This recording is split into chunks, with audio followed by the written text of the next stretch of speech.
Oh boy. Oh my goodness. So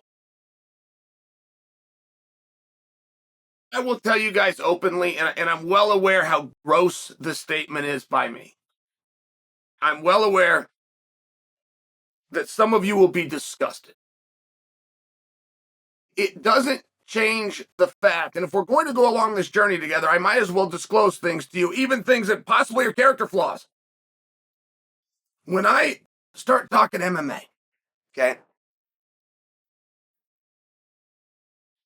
I'm not sharing with you my opinion, but I feel like sometimes when we have a conversation, somebody thinks that I am. I am telling you how it is. And I found myself in these, and I used to be spoke to exclusively from a standpoint of here's what we all think, but now we have Chael. He can tell us if any of us were right or if we all got it wrong. It used to be that way. And when I find myself in these back and forths, it confuses me a little bit, but it also irritates me. Now, I have the right to that arrogance, and nobody else does. I am the longest standing licensed promoter in America that is not named Dana White. Nobody traces their license back to 2001 except for Dana White and me. That is solely why I am the final say, and it's not a back and forth. I made money in this business, and you did not. And you won't. You don't know how. You don't know the business, and you can't find it out. There's nowhere you can go to find it out. It is the most closed-mouth business I have personally ever seen. But I'll hear from people all the time, here's what they should have done. Here's what they should have done. What?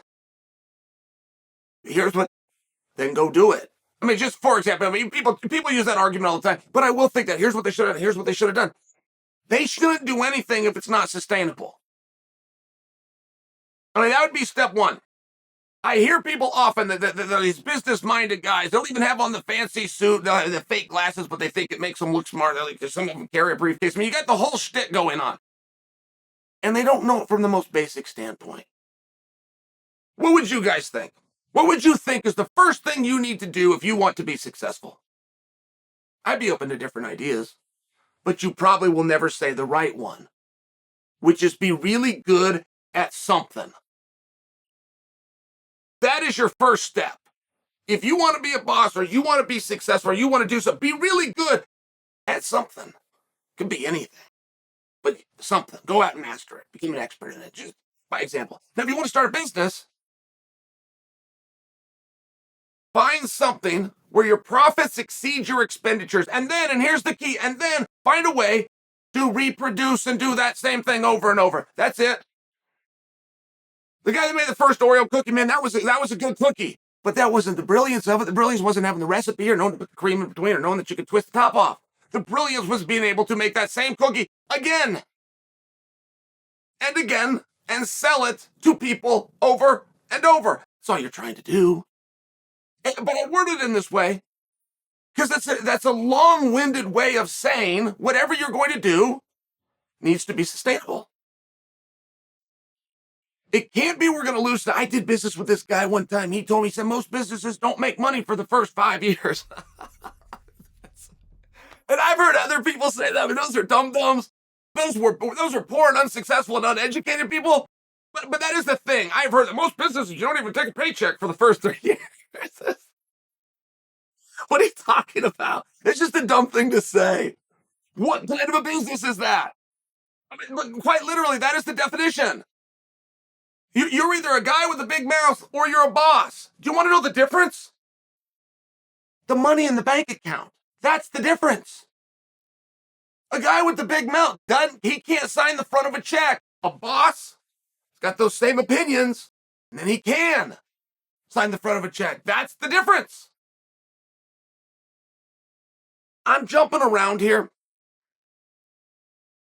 I will tell you, there isn't a back and forth on ideas. Not when you have access to me, and I can just tell you how it was. And I don't have to claim that our promotion is, we're very proud of it.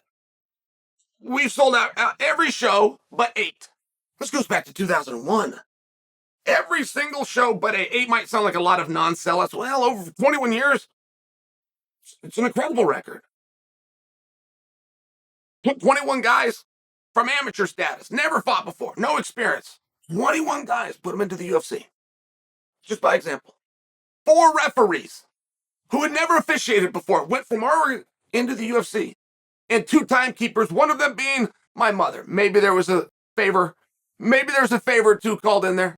But either way, very proud of the show. But I will tell you, when you're out there trying to advertise, you're trying to bring in fighters, and then you're working with commissions. You're working with venues and sponsors. You got sound guys. I mean, you got a lot of things that go on, and making sure that you bring in more money than you send out is something that very few men anywhere in the world have been able to do. But that is the distinction. That is why their opinion versus mine are not equal. That is why they have words, but I can come in and tell you this is the right answer. It's a big deal. Out of back and forth, I want to leave names out of this. I got to dance around because these are my friends. I don't have any friends. That's an expression, my friends, I had a thing with a fighter once. He wasn't going to fight me. Refused to fight me. Fight never happened.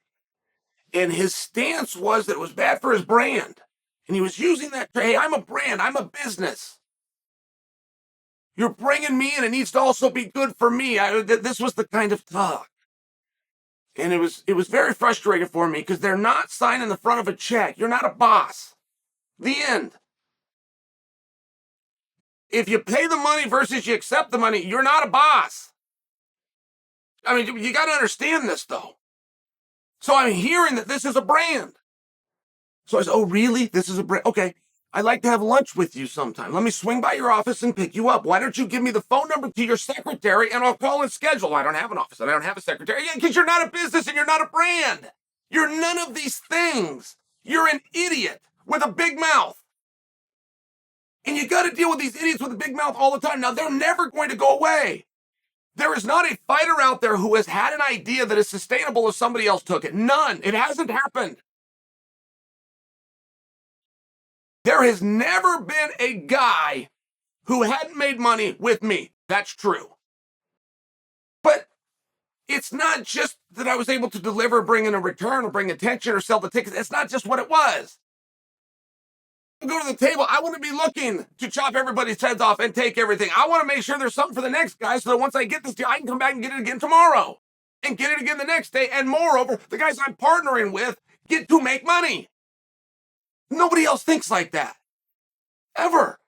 The fighter's mindset is what the prick that told me I'm a brand. They really think that.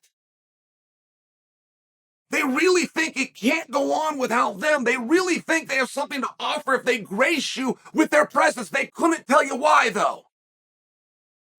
If you said why, you want $5 million. Why? Here's a whiteboard and here's a marker. Get up there with the plus and minus side. Show me how you came up to this number of $8 million. Because I'll pay it, believe me. If you can bring me 10, I will get you your 8. Believe me, show me how you got to 8. So I can see it. They're not a fighter that would stand up and take that pen and start doing the math for you. They'd start telling you about the resume. 100% of them will tell you that they medaled in Abu Dhabi. They were an All-American in the NCAA, that they've won their last 5 fights, that they had 3 finishes in the last 2 years. Not one of them would take that ink pen, that dry erase marker, stand up and go to that board and work out an equation where they were worth the money. But I'll give it to them if they can. Believe me, I'll find it. I'll find it. 20% return on my investment, that'd be very sweet, particularly right now. Do a lot of things just to get 10, by the way, particularly if we could do it quickly. But show me the math. And it's really important that you understand, like, this is the battle. This is the feud. The fighter thinking he's worth more and the brand understanding, I need to be sustainable. This guy who wants more actually helps to keep the lights on. He's one of the very few that brings in a profit, but he's got to cover all the rest of the guys.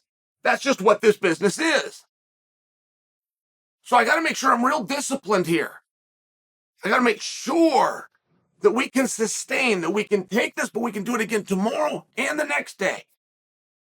But you have this battle. You have people that want to come into this business and they want to smooth that. Executives want to come into this business and build the bridge between the promotion and the fighters. For what? It's a huge mistake. That push and pull must exist. Do not try to take that away. And this is what's happening right now. Now they've got cocks in the hen house. I want these promotions to survive. I want them to flourish. I want them to grow. I want opportunities there. This stems back to other walks of my life. The college that I went to and got a scholarship and got to wrestle for lifelong friendships and teams and these wonderful memories, they stopped their wrestling program. So now somebody else can't have that same opportunity. I like opportunity. I want to see these guys succeed. But now what they're doing is they're bringing fighters in and putting them in decision-making positions. They think that that's good, that that's going to smooth things, that that's helpful, it's going to iron it out. It's terrible. You now have a cock in the hen house. You took a guy who has a mentality and a belief system that does not mathematically work, and you put him in a position to make decisions with your bank account. If a guy is going to tell you he's worth $8 million, you got to show me where. Because believe I'll do it. But a guy wouldn't even know where to start. He wouldn't know where to start. He couldn't tell you what his live gates did. He won't know his own numbers, and that's public information. He wouldn't know what his pay-per-views did. And if he was a champion, he would have an ability. He would have audit rights that I assure you, he did not execute. He doesn't know what his own numbers were. Let's say he did. Let's say a manager came and he just happened to know those things. Okay, great.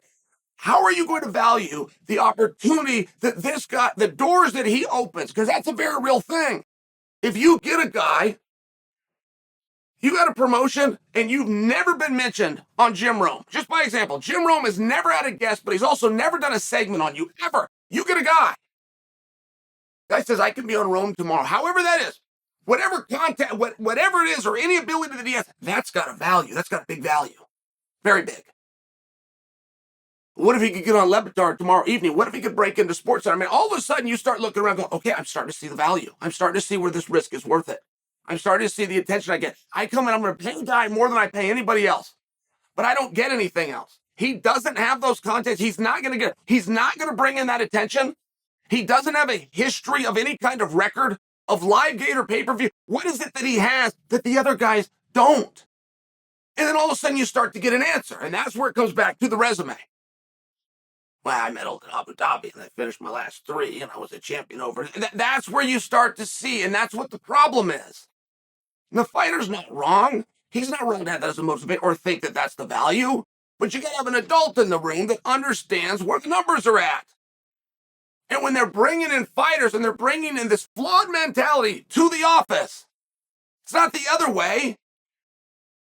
You don't bring it over into the office and then you bring it back to the gyms and let them know that isn't how this is done. It goes down. They try to smooth it, try to get the deal done. Where are you basing that? You get a guy in an office, you put him in a suit, you sit him down with me, I'll ask him 3 questions, he will look like a fool. And I don't mean to do that to make him look like a fool, but I will make him look like a fool. You got an executive, Mr. Businessman? You understand how this works, Mr. Businessman? Let me ask you one thing. What commodity does a fighter have? Now, by the time they Google and look up what the word commodity is, they're still not going to get back to you with the correct answer. The correct answer is his performance, by the way. They don't even know that. They don't know where you make money on a guy. This guy's popular. This guy's says who? I have guys in this division right now under contract that can fight for the same amount of time, right? It's all a TV buy. It's all a time fill. I have guys that can fill that time. Why am I paying him $5 million more if all he's going to do is fill that time? He must be able to do something else. I mean, it's a shocking thing. The stupidity that we have, the statements that get made, it's shocking. I went to BYU. Part of my life, I basically forgot. I got to remind myself I went to BYU, but I went to BYU. That's where I signed my letter of intent. That's where I started my college career at. First thing we did when we got there, all the athletes had to get together. Whole campus was shut down. It was only open to the athletes. All the athletes had to come. It didn't matter what season you were before school even started. And one of the things that we had to do was a physical test. And I couldn't figure out why. And I had always been trained as a wrestler. Doesn't matter how you feel, you go out and do it. Doesn't matter if something's hurt or something's broke. Find a way. I'd always been told that. There was one thing that I couldn't do. I couldn't squat all the way down. Cartilage in both of my knees was torn.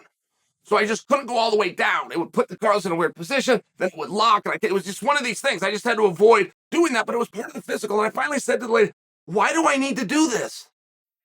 I didn't know why we were there. I didn't understand what this whole thing was about. I was told to be there. I just went. 18 years old.